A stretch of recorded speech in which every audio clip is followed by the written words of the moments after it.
If your surname is on this list, its roots reach back into Scotland before the first Viking longship ever touched its coast, before the Norse burned monasteries and carved Scandinavian names into the map. 10 rare Scottish surnames, 10 fragments of a country older than the Raiders.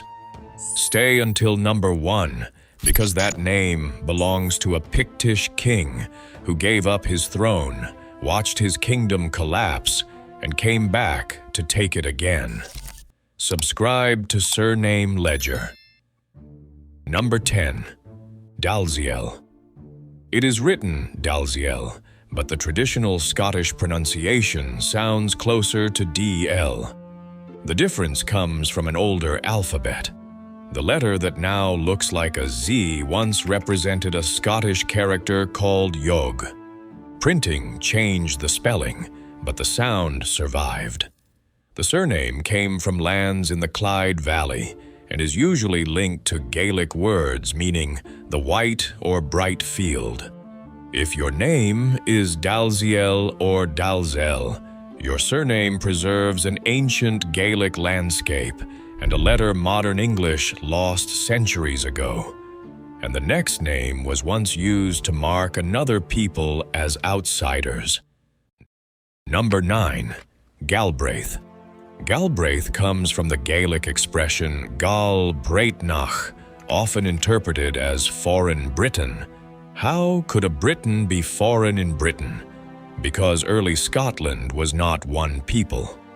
Gaelic speakers lived beside Picts, Angles, and the Brittonic kingdom of Strathclyde, whose people spoke a language related to Old Welsh.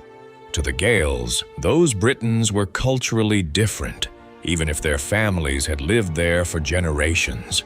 If you carry the name Galbraith, it remembers a Scotland before one crown, one language, or one shared Scottish identity existed.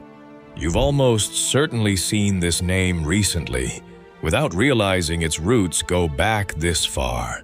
J.K. Rowling published her entire crime novel series under the name Robert Galbraith, borrowing a Scottish name that was already marking outsiders 1,000 years before she ever picked up a pen.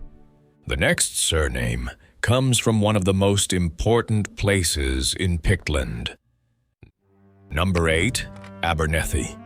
The first part of Abernethy, Aber, is an ancient Brittonic word connected with the mouth or meeting place of water. Long before Abernethy became a surname, it was a major religious and political center. Pictish rulers and priests knew the place centuries before Norse settlers transformed Scotland's coast. The Picts left carved stones covered with beasts, weapons, mirrors, and symbols no one can fully explain. Their language disappeared, but fragments survived in place names. If your surname is Abernethy or Abernathy, a word from the world of the Picts is still spoken every time someone says your name. And the next surname hides a wolf inside the name of a saint. Number 7. MacLellan. MacLellan, and MacLellan come from the Gaelic Mac Gile Feolan, meaning the son of the devotee of Saint Fillan. But Fillan's own name is connected with the old Gaelic word for wolf, the little wolf. Saint Fillan lived in the 8th century, before the first great Viking attacks on Britain. Tradition places him in the central highlands, where monks traveled between remote communities, carrying religion, medicine, and law. If your name is MacLellan, your surname carries the memory of a Scottish saint whose world existed before Viking raiders reached these shores. But number 6 was built from a title of power. Number 6. MacEachern. MacEachern comes from an old Gaelic personal name formed from words meaning horse and lord. The horse lord. In early Scotland, Horses meant wealth, speed, communication, and power in war. And the Picts carved that power directly into stone. The Aberlemno stone, raised around 685 AD to mark the Battle of Dun-Nechtain, shows mounted Pictish warriors. In the middle of that very battle, more than a century before the first Viking longship reached these coasts. Picture a leader above a highland track, reins in his hand, mounted followers behind him. His authority was measured not in money, but in animals, warriors, and the distance he could control.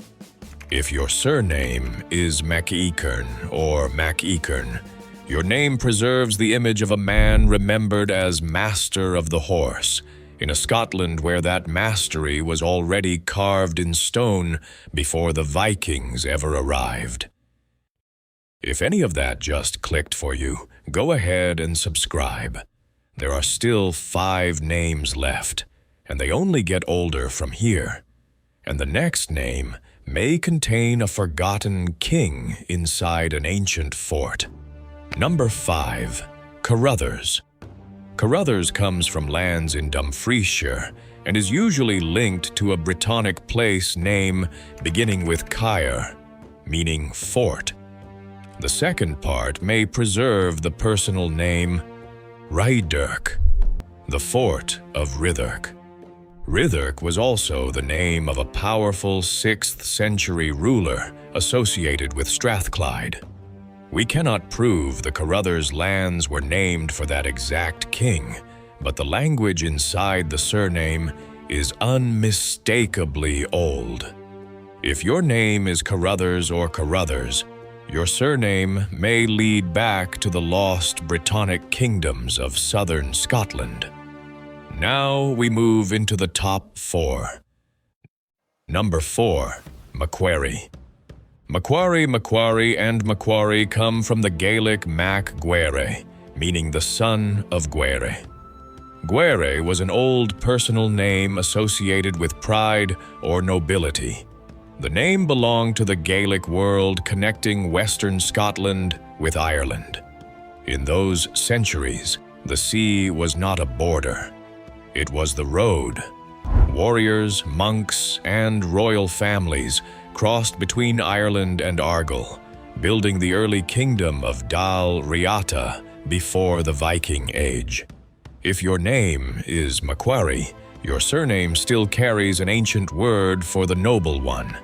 And number 3 came from an office so powerful it could pass through a family like a crown. Number 3. Macnab.